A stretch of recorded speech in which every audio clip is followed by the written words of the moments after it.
Sharjeel Imam, Umar Khalid, and Sonam Wangchuk. Three different voices, three different regions, but one shared outcome: years of legal struggle and the loss of personal liberty.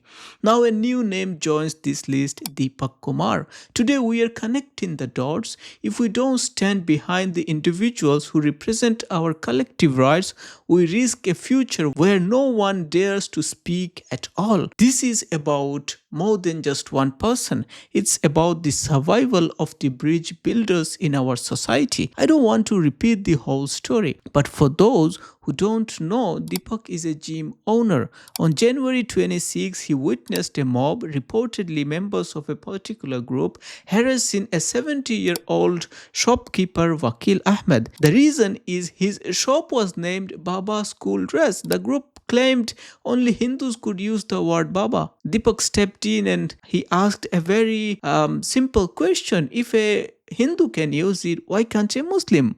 When they demanded his name, he gave them a name that stood for unity: Muhammad Deepak. He wanted to show that before the law we are all equal. But courages often come with heavy price. Following this incident, Deepak's gym was targeted, protests blocked national highways, and eventually an FIR was filed against Deepak. The person who was there to spread peace, to show solidarity with a 70-year-old coming from the minority community. Now the big question: what could possibly happen to Deepak? To find out, we need to look at those who came before him, from Sonam Wangchuk to Sharjeel to Umar Khalid. We are going to draw a line based on their experience to see what the future might hold for Deepak. In today's climate, standing with the suppressed often puts you right in the crosshairs of the system. We see a pattern emerging from those who try to bridge the divide, other ones who find themselves fighting hardest legal battles. To understand what might happen to Deepak, we have to look at what happened to people who stood before him for the same cause. Sharjeel and Umar Khalid, as of early 2026, both have spent over 5 years in custody without a trial. They were accused of conspiracy during the 2020 protest, while others have received a bail. The system has kept them behind bars, often citing their speeches as anti-national.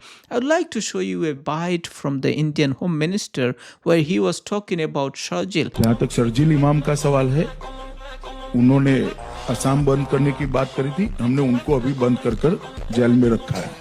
Clearly, we can see Sharjeel was talking about a democratic system that was practiced throughout the history by many people. Even Gandhi did so against the British. So keeping Sharjeel in custody only for this speech is clearly a misuse of power and sending a message to others not to speak against the government. Sonam Wangchuk, even a world-renowned innovator and a climate hero from Ladakh, when he stood up for the ecological and political right of his people, he found himself detained under the National Security Act.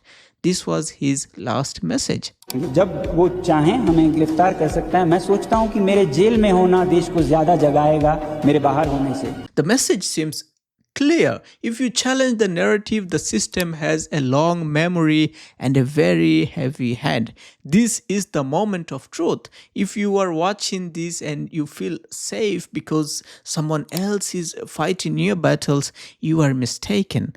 Safety is an illusion when your defenders are standing alone. To the millions who felt the hope of Deepak's courage, hope is not a spectator sport. If you remain silent while the Muhammad Deepaks of the world are targeted, you aren't just losing a friend, you are losing your own future. If the community does not find its voice now, it will soon find that it has no one left to speak for it. Now Deepak is worried about his family and himself. It's your turn to stand by him and his family. Go and say, we will stand before your home if any threat comes to your family, it will go through us. Believe me, he needs this now. Otherwise, your future ahead is like the character in an Indian television show, Abdul. He is the helpful neighbor, always there for the society, loved by everyone, but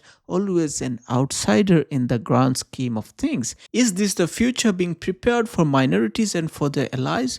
To be the Abdul accepted only as long as you are useful and silent, Deepak Kumar refused to be just a bystander. He refused to let his neighbor to be treated as less than a citizen. But if the public remains silent, while people like him face the heat, we are essentially saying that the system is allowed to misuse its power. This isn't just about Deepak or Omar or Sonam, it's about the precedent we are setting. Today, the system might be targeting someone you don't know.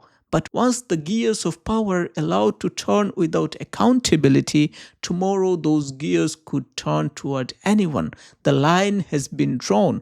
On one side is the silence of the suppressed, on the other is the voice of the united. Deepak Kumar stood up, Sharjeel and Umar are still standing even behind bars. The system counts on your fear, it bets on your silence. Prove it wrong. Stand for the ones who stood for you. Before the bridge they built vanishes forever. Deepak stood for a 70-year-old man he barely knew. He stood for the humanity. The question is, who will stand for Deepak? And more importantly, what kind of world do we want to live in? One where Baba is a restricted word, or one where Muhammad Deepak is a symbol of our shared humanity?